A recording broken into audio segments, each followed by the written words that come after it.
Hi, welcome to our channel Vinay Kitchen. இன்னைக்கு நம்ம சேனல்ல பெஷ்வாரி மட்டன் கிரேவி எப்படி செய்யறதுன்னு பார்க்கலாம். பெஷ்வாரி மட்டன் கிரேவிக்கும் சாதா மட்டன் கிரேவிக்கும் என்ன டிஃபரன்ஸ்னு பாத்தீங்கன்னா இதுல கொஞ்சம் எண்ணெய் அதிகமா இருக்கும், புளிப்பு கொஞ்சம் அதிகமா இருக்கும். அதாவது தக்காளி கொஞ்சம் அதிகமா சேர்ப்போம். ஆக்சுவல் பெஷ்வாரி மட்டன் கிரேவில வீட்டு மிளகாத்தூள்லாம் ஆட் பண்ண மாட்டாங்க. வீட்டு டேஸ்ட் வரணுன்றதுக்காக ஆட் பண்றேன். இந்த கிரேவி பாத்தீங்கன்னா கீ ரைஸ், நானு, ரொட்டி, பட்டர் நானு இது எல்லாத்துக்கும் இந்த கிரேவி நல்லா இருக்கும். ஒயிட் ரைஸுக்கும் போட்டு சாப்பிடலாம். என்னென்ன பொருள்லாம் சேர்த்துருக்கேன்றத வீடியோவில் சொல்லியிருக்கேன். வீடியோவை ஸ்கிப் பண்ணாமல் பாருங்கள். பெஷ்வாரி மட்டன் கிரேவி எப்படி செய்யுதுன்னு பார்க்கலாம். இப்போ அடுப்பு ஆன் பண்ணிக்கலாம். ஆன் பண்ணி சிம்மில் வச்சுக்கோங்க. இப்போ நம்ம 100 ml ஆயில் ஆட் பண்ணிக்கலாம்.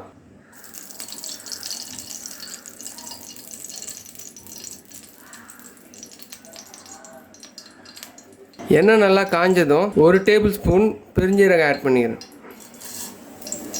பெருஞ்சீரகம் போட்ட உடனே கொஞ்சமாக கருவேப்பிலை ஆட் பண்ணிக்கிறேன். கருவேப்பிலை போட்டு கொஞ்சம் நேரத்துக்கலாம். 1/2 கிலோ மட்டன் ஒரே ஒரு ஸ்பூன் இஞ்சி பூண்டு பேஸ்ட் போட்டு வேக வச்சு எடுத்துட்டேன். இப்போ இதை நம்ம எண்ணெயில் சேர்த்துக்கலாம். மட்டனை நான் குக்கரில் தான் வேக வச்சு எடுத்தேன். 5லேருந்து 6 விசில் வச்சா மட்டன் நல்லா சாஃப்டாகிடும். மட்டன் போட்டு ஒரு 2 மினிட்ஸ் கழித்து 4 ஏலக்காய், 4 லவங்கம், ஒரு பட்டை உடச்சி வச்சுருக்கேன். இதை சேர்த்துக்கலாம்.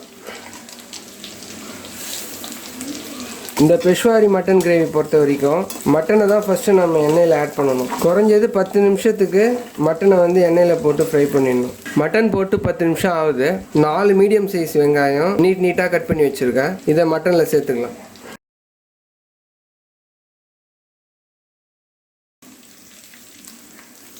வெங்காயம் நல்லா கோல்டன் ப்ரௌன் ஆகிற வரைக்கும் வதக்கிடணும். வெங்காயம் ஓரளவுக்கு வதங்கின உடனே 5 பச்சை மிளகாய் எடுத்து வச்சுருக்கேன், கீரி வச்சுருக்கேன். இதை வந்து வெங்காயத்தோடு சேர்த்துக்கலாம்.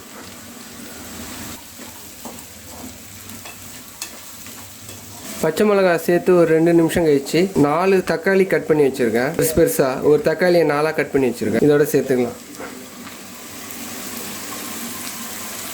தக்காளி நல்லா ஸ்மாஷ் ஆகிற வரைக்கும் வதக்கிடணும்.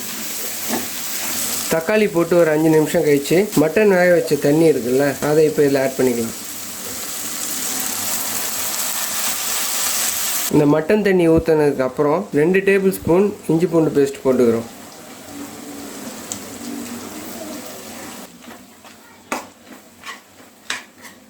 இஞ்சி பூண்டு பேஸ்ட்டு போட்டு 2 நிமிஷம் கழிச்சு 1 ஸ்பூன் வெறுமிளகாத்தூள் போடுறோம். 1 ஸ்பூன் வீட்டு மிளகாத்தூள், 1 ஸ்பூன் பெப்பர். இது 3த்தையும் போட்டு நல்லா வதக்கி விட்டுருங்க. இந்த ஸ்பைசஸ்லாம் சேர்த்த அப்புறம் 1 கப் தயிர் ஆட் பண்ணுறேன். தயிர் போட்டு ஒரு 5 நிமிஷம் கழிச்சு 1 டேபிள் ஸ்பூன் கல் உப்பு ஆட் பண்ணிக்கணும்.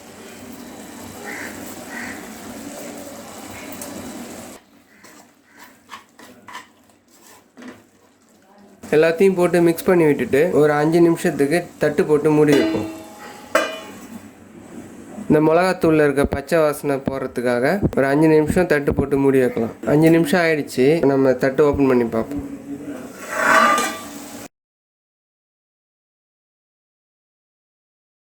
மிளகாத்தூளில் இருக்கிற பச்சை வாசனைலாம் போயிடுச்சு.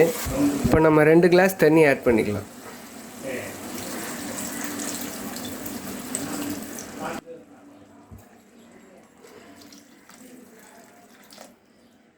ரெண்டு டம்ளர் தண்ணி ஆட் பண்ணிவிட்டு ஒரு 5 நிமிஷம் தட்டு போட்டு மூடி வச்சிடலாம். 5 நிமிஷம் கழிச்சு தட்டு எடுத்துருவோம். பெஷ்வாரி மட்டன் கிரேவி ரெடி.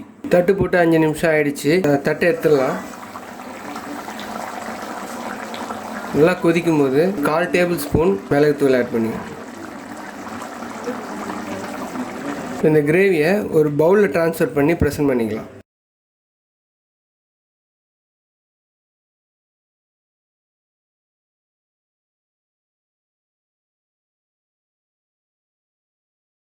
இந்த பெஷ்வாரி மட்டன் கிரேவி வீடியோ உங்களுக்கு பிடிச்சிருந்ததுன்னா லைக் பண்ணுங்க, கமெண்ட் பண்ணுங்க, உங்க ஃப்ரெண்ட்ஸுக்கும் இந்த வீடியோவை ஷேர் பண்ணுங்க. தேங்க்யூ.